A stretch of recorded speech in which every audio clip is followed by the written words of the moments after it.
Frank, the Fiona Hill, who richly deserves it, has been awarded front page status tomorrow morning on the front page of the New York Times, and I imagine newspapers and websites across this country. It was extraordinary today when she, in effect, asked certainly members of the committee to stop supplying Russian talking points, to stop advancing Russian propaganda in the Congress of the United States. What do you think our adversaries make of all this?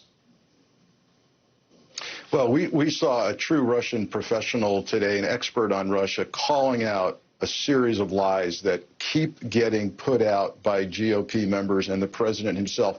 Remember, we have a president who said, with regard to DNC hacking, it might be Russia, it might be other countries, it could be a 400-pound guy sitting in his bed. And GOP members have just promulgated that, and it is a Putin Russian intelligence narrative. Rudy Giuliani still trying to prove that it was Ukraine that did all of that, not Russia, and that's exactly what Putin wants put out. So today, he took a hit. Putin took a hit today.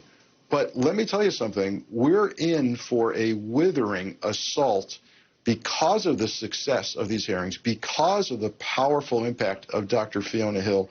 You're going to see the GOP and the White House and the Attorney General and the Senate led by Lindsey Graham put out an all-out assault on anyone that's trying to get to the truth. And they will be aided and abetted by the Russian intelligence service, who will step up the game on social media with bots and trolls and posts that continue the Russian narrative. We need to hunker down because it's coming, and it's coming in a big way in the next few weeks. That's chilling. Kim, I wanted to show you this. Today's witnesses certainly hung out to dry the notion that some previous witnesses had advanced that they didn't realize Burisma equals the Bidens. We'll look at it, talk about it on the other side. I now understand that others saw the idea of investigating possible corruption involving the Ukrainian company Burisma as equivalent to investigating former Vice President Biden. Are you saying that for months and months, notwithstanding everything Rudy Giuliani was saying on TV and all the discussion with Rudy Giuliani, that you never put Burisma together with the Bidens? I didn't, and I wasn't paying attention to what Mr. Giuliani was saying on TV. It was very apparent to me that that was what Rudy Giuliani intended, yes. Intended to convey that Burisma was linked to the Bidens, and he said this publicly, repeatedly. And Mr. Holmes, you also understood that Burisma was code for Biden's? Yes. Kim, what do you think we're being led to believe there?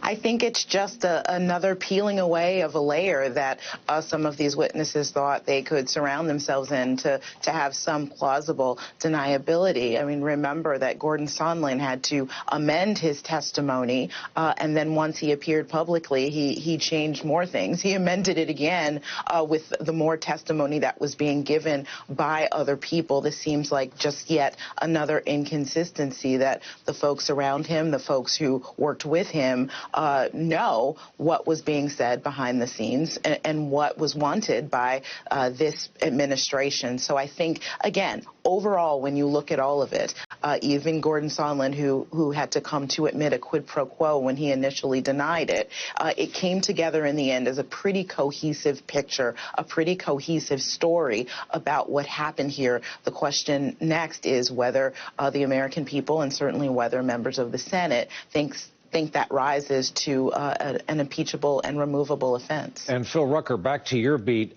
Interesting statement out of the White House tonight. Reads in part, Democrats should stop these illegitimate sham hearings immediately.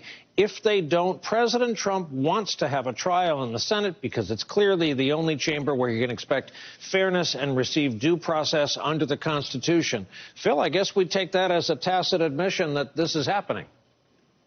Well, it certainly seems to be an admission that the president is almost certainly to be impeached by the Democrat-controlled House. That has been a clear likelihood as the weeks have progressed here. But the White House seems to be getting a little bit ahead of things because that vote has obviously not taken place. We don't even know yet what the articles of impeachment are going to be.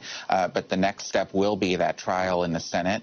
And, that's where the White House is going to really be focused in trying to defend the president and using the majority that Republicans hold in that chamber, as well as the requirement that 2/3 of the senators vote in order to convict him, use that to his political advantage to try to create a trial. It may be a short period of time, as short as 2 weeks, according to some of the reporting this week, but to use that to try to protect this presidency and protect him from being removed from office, even as he's being impeached by the House. What a day, what a time to be alive. Phil Rucker, Kimberly Atkins, Frank Figliuzzi, our thanks for helping us through the top of our broadcast on this busy